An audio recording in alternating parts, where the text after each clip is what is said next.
जासूस खुशी हो रही है तुझे साथी का। मम्मी रिज्यूम करके भेज ही देती हूँ, मेरे से बाय चांस पीडीएफ में मिस हो गया ना वो। हाँ बेटा पूछो कृष्ण, क्या पूछ रहे हो? मैम डेट का फॉर्मेट क्या मतलब कौन सा होना चाहिए? डेट का फॉर्मेट होना चाहिए DDMM और YYYY, और उसमें तुमको जो मंथ है वो उसमें लिखना है लेटर्स में, जैसे 15 फिर सितंबर का SEPTEMBER इस तरह से लिखते हैं।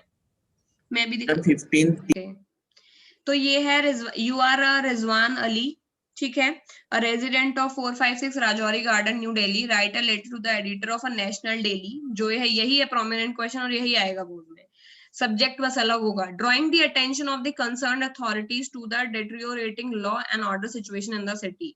सिटी में लॉ एंड ऑर्डर सिचुएशन खराब है, तुमको दे देंगे या पोल्यूशन के लिए दे देंगे, ठीक है, या फिर पॉपुलेशन के लिए दे देंगे, लॉ एंड ऑर्डर के लिए दे देंगे, एनवायरमेंट के लिए दे देंगे, पार्क खराब है इसलिए दे देंगे, बिजली की दिक्कतें हैं इसलिए दे देंगे, फ्लड आ रखा है, कुछ ना कुछ तुमको नॉर्मल बेसिक सिचुएशन चलती है कंट्री में जो खराब है एडमिनिस्ट्रेशन की, वो देंगे और बोलेंगे आप किसी लोकल एडिटर को लिखिए और उसमें बताइए कि ताकि लोगों को अवेयरनेस आए। सबसे पहले अपना एड्रेस लिखना है, तो जो एड्रेस दिया है एज इट इज वही लिखा जाता है। 456 राजौरी गार्डन से शुरू हुआ है, फिर स्टेट। डेट में देखो पहले डे लिखा है और फिर मंथ। रियल एड्रेस तो नहीं लिखते ना, मतलब रियली वो ऑलरेडी दिया रहेगा बेटा पेपर में दिया और रहेगा। अगर नहीं दिया रहता तो हम खुद ही तो आप अपना रियल लिख दीजिए, तब कोई दिक्कत नहीं, अब आप कोई भी एड्रेस लिख सकते हैं, रियल लिखो चाहे फेक लिखो कोई मतलब नहीं, ऑल्दो दिया होगा, नहीं दिया है तो आप कुछ भी लिख सकते हैं। फिर डेट में पहले आपको डेट लिखनी है, मंथ में आपको नंबर नहीं लिखना है, अगर मई है तो MAY लिखना है, सितंबर है तो SEP लिखना है, नवंबर है तो NOV लिखना है, समझ रहे हो? तो आपको मंथ जो है वो आपको इंग्लिश में लिखना है एंड देन फिर ईयर लिखना है। तो ये है आपका डेट का फॉर्मेट, और उसके पीछे डेट लिखना है, जैसा लिखा है एज इट इज वैसा ही लिखना है। फिर लिखना है, ठीक है। अब इन्होंने ऑल्दो सैल्यूटेशन नीचे दिया है, सब्जेक्ट दिया है ऊपर। लास्ट ईयर भी बच्चों को बहुत कंफ्यूजन था, आप सब सैल्यूटेशन ऊपर और सब्जेक्ट उसके अंदर भी लिख सकते हैं, दोनों ही सही माने जाएंगे, ठीक है। तो सबसे पहले the editor, Hindustan times new Delhi, फिर लिखो सब्जेक्ट। सैल्यूटेशन वो होता है ना, मतलब हम लेटर सर मैम, लिख रहे हैं। सर मैम होता है सैल्यूटेशन, तो सर मैम सैल्यूटेशन है, तो यहाँ पर फॉर्मेट में है सैल्यूटेशन ऊपर सब्जेक्ट नीचे, लेकिन यहाँ पर जो ऑप्शन दिया आंसर दिया है उसमें है सब्जेक्ट ऊपर सैल्यूटेशन नीचे। मुझे ये वाला बेटर लगता है, मैंने लास्ट टाइम भी यही कराया था, आप चाहें तो वो भी कर सकते हैं, बट ये भी करेंगे तो कोई नंबर नहीं कटेंगे, ये एकदम गलत सोच है कि फॉर्मेट में कोई गलती है, दोनों फॉर्मेट एकदम ठीक है। तो आप चाहो तो ये कर लो, या फिर सर ऊपर लिख के फिर नीचे सब्जेक्ट लिख दो, ठीक है। ठीक है, मैं ये फॉलो करती हूँ, तो फिर मैंने लिख दिया सब्जेक्ट, कि सब्जेक्ट क्या है, deteriorating law and order situation in the city. वही लाइन लिखनी है जो ऑलरेडी क्वेश्चन में लिखी हुई है, सब्जेक्ट को कभी चेंज नहीं किया जाता है, मतलब अपने वर्ड्स में नहीं लिखते, जो आपको दिया हुआ है क्वेश्चन में आपको सब्जेक्ट में वही लाइन कॉपी करनी है। तो सब्जेक्ट में देखो सेम जी दिया हुआ है, deteriorating law and order situation in the city, as it is आपने पीस जो भी प्रॉब्लम है वो कॉपी कर दिया। फिर सर, इसमें डियर, रेस्पेक्टेड ये सब नहीं लगाते हैं फॉर्मल लेटर में, ओनली सर से आपको शुरुआत करनी है। सर, थ्रू दिस लेटर, और आप चाहो तो लाइन चेंज करके बोल सकते हो, through your Pioneer newspaper I would like to draw attention. तो through your newspaper, through your letter, through your anything, but उसके तुरंत बाद की लाइन यही होगी, I wish to draw the attention of the authorities. मेरे को करना क्या इस लेटर से, मैं करना चाहता हूं कि अथॉरिटीज का जो अटेंशन है वो इस मुद्दे की तरफ बढ़े। किस मुद्दे की तरफ? Towards the deteriorating law and order situation in the city. तो इस फॉर्मेट को अगर तुम रटोगे तो तुम्हें ये याद आएगा, through the letter plus I want to draw attention plus subject. तो जो लाइन आपने सब्जेक्ट में लिखी होती है वही लाइन आपने सर के बाद फर्स्ट लाइन में कॉपी करनी है। शुरू कैसे करना है? Through this letter I want to draw attention plus towards the deteriorating law and order situation in the city. जो लाइन आपने सब्जेक्ट में लिखी same to same first line होगी, फिर आगे से फिर आप मैम यहाँ पे मैम नहीं लिख सकते हम लोग, एडिटर मैम होती है? नहीं, नॉर्मल तो कोई दिया नहीं जाता है तो हम पुल्लिंग मानते हैं तो सर ही लगाते हैं, अगर मैम दिया तो मैम लगा सकते हैं, ठीक है। वैसे नॉर्मली फॉर्मेट में सर है, सर ही लगाओ और सेफ एंड साउंड। आगे क्या है? यहाँ पे आप नॉर्मल, आप सेकंड, फर्स्ट पैराग्राफ है आपका स्टार्टिंग, सेकंड है आपकी बॉडी, तो सिचुएशन इन द सिटी के बाद फुल स्टॉप, यानी पहली लाइन लिखने के बाद हमने फुल स्टॉप लगाना है, समझ गए? कहानी नहीं भरते जाना उसके आगे, यानी सर के बाद पहली लाइन रहेगी वो केवल रहेगी एक लाइन की, जिसमें आप दोबारा से ये याद कराना चाहते हैं कि आप करना क्या चाहते हैं। हम ये चाहते हैं कि लेटर के थ्रू अटेंशन अथॉरिटी का हमको मिले, क्योंकि सिचुएशन लॉ एंड ऑर्डर की है खराब, फुल स्टॉप। अब आई मेन बॉडी, जिसको बोलते हैं सेकंड बॉडी, उसमें लिखना शुरू करो that incidents of theft, kidnapping, molestation, या अगर पार्क की सिचुएशन खराब है बोलो कि the park in my near by area, it has broken doors, it has broken swings, the grass is not greener and there are common incidents of theft, people they molest girls, normal बातें अपनी language में। Second body, क्योंकि ये पढ़ी नहीं जाती है board में, समझ गए? देखा जाता है फॉर्मेट, इसीलिए ध्यान दिया जा रहा है फॉर्मेट पे। तो बॉडी वाली लाइन कोई नहीं पढ़ता है, सबको पता है इसमें कचरा भरा है तुमने। फिर उस वाली बॉडी में जो तुम्हें बात करनी है वो तुमने लिख दी कि क्या सिचुएशन है, तुमने लॉ एंड ऑर्डर की सिचुएशन खराब है। अगर उन्होंने लॉ एंड ऑर्डर का पूछा है तो तुम एग्जाम्पल दे सकते हो, अगर पार्क का पूछा तो बेस्ट बॉडी को भरने का बेस्ट तरीका क्या है, जो भी उन्होंने तुमको आंसर दिया, मान लो उन्होंने बोला है लॉ एंड ऑर्डर खराब है, तो तुम एक दो लाइन लिख दो कि थेफ्ट हो रही है, ये हो रही है, और फिर कोई स्टोरी बता दो कि रिसेंटली एन इंसिडेंट हैपेंड जहां पर इन्होंने इनको मार दिया था, समझ गए? अगर उन्होंने ये पूछा कि पब्लिक पार्क खराब है, तो तुम ये बता दो ब्रोकन डोर्स है, ये एक दो लाइन में लिख दो, और फिर बोलो recently the group of girls were playing and they actually the swing got broken and she got injured, समझ रहे हो? तो एक स्टोरी फट से बना दो, उससे तुम्हारी बॉडी की बॉडी भी भर जाएगी, रेलेवेंट भी लगेगा कंटेंट, और तुम ना फालतू बातें नहीं भरोगे जो तुम लोग रैंडमली भरने लग जाते हो जब कुछ याद नहीं आता। तो बेस्ट तरीका ये है कि एक दो लाइन में वो लिखो जो तुमने लिखना है, फिर बना दो एक बढ़िया थी स्टोरी, दो तीन लाइन स्टोरी में चले जाएंगे, फिर आराम से याद आ जाएगा कि हाँ आगे क्या लिखना है। तो उस जब ये सेकेंड लाइन पैरा जो बॉडी है उसमें हमने बतानी है प्रॉब्लम, बॉडी में कभी भी सोल्यूशन नहीं बताते, सोल्यूशन बताएंगे लास्ट पैरा में। यानी फर्स्ट जो पैरा है हमारा सर के बाद, वो है हमारा इंट्रो पैरा, उसमें हमने वो लिखना होता है जो हमने सब्जेक्ट में लिखा है, ठीक है? और वो लाइन रटी होनी चाहिए, कभी भी खुद के मन से नहीं लिखा जाता सर के जस्ट बाद वाली line. Never ever try to describe it from here, sir के बाद पहली लाइन हमेशा रटी होनी चाहिए। Through your esteemed newspaper I would like to draw attention, इतना तो याद रहना है, और अटेंशन के बाद तुमने वही लगाना है जो सब्जेक्ट में लिखा है। तो पहली लाइन फिक्स्ड है। क्या होता है? क्या esteemed स्टीम का मतलब जिसकी बहुत इज्जत हो, steam, famous famous, steam, yes, famous और रिस्पेक्टेबल, ठीक है?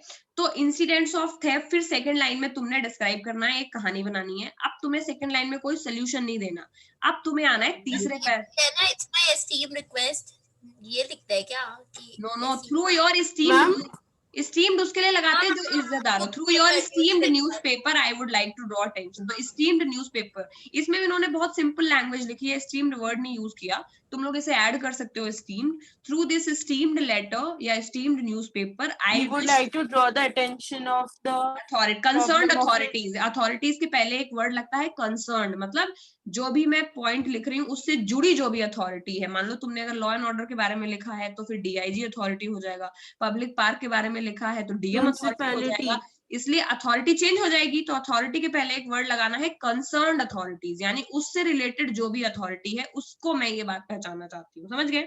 नॉर्मल अथॉरिटी तो किस authority, letter to the editor तो 5 मार्क्स का होता है ना? 8 नंबर 10 नंबर का आता है बेटा, 5 का नहीं आता है।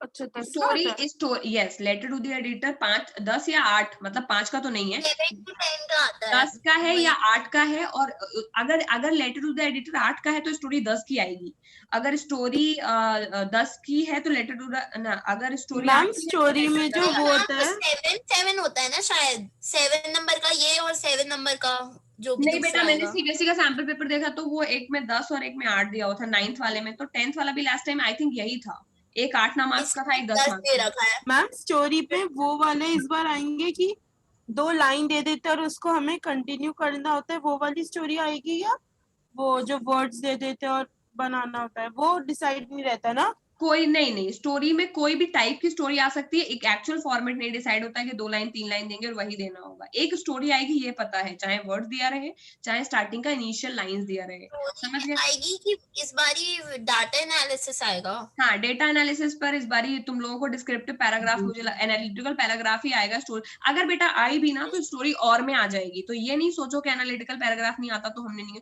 2 चीजें और में आ मैम जाएगी। एनालिटिक पैराग्राफ बहुत बोरिंग था, मतलब बस डेटा दिया हुआ है उसी को टेपना है, वो तो एकदम लास्ट में करो। फ्री के नंबर तो नहीं अब तो हम स्टोरी जब लिखते हैं ना ओए, तो वो पूरा थोड़ा तो अच्छा कर होता है लो, ना, इंटरेस्टिंग। लेटर पूरा तो कर लो। लास्ट बहुत पैराग्राफ, टाइम है आज। लास्ट पैराग्राफ जो है हमारा, उसमें हमें, अगर तुमने लेटर तुम्हें बढ़ाना है तो एक पैराग्राफ में तुम ये बता सकते हो कि अथॉरिटीज को क्या करना चाहिए, ठीक है? तो अब एक पैराग्राफ में तुमने ये बताया दैट जो ब्रोकन स्विंग्स है वो ये करना चाहिए, अथॉरिटीज को पार्क को मेंटेन करना चाहिए, बस 1-2 लाइन में बता दो, और फिर लास्ट लाइन लिखो, मतलब ये बता दो। तो जो तुम्हारी लास्ट पैराग्राफ है वो है सोल्यूशन की, ठीक है? उसके नीचे वाला लास्ट लाइन में तुमने क्या लिखना है कि I would be highly obliged and बोलते हैं ना, I am looking forward to the response। और अगर वो तो खैर उसमें प्लेसिंग ऑर्डर में रिस्पॉन्स के लिए होता है, अगर अथॉरिटीज के लिए है तो आप ये लिख सकते हो, I am putting my faith in the concerned authorities that they will take the strict action against the problem। ये लाइन भी रट लो, that I am having full faith in the concerned authorities that they will take the strict actions against the so and so problem। समझ गए? तो ये है तुम्हारी last line.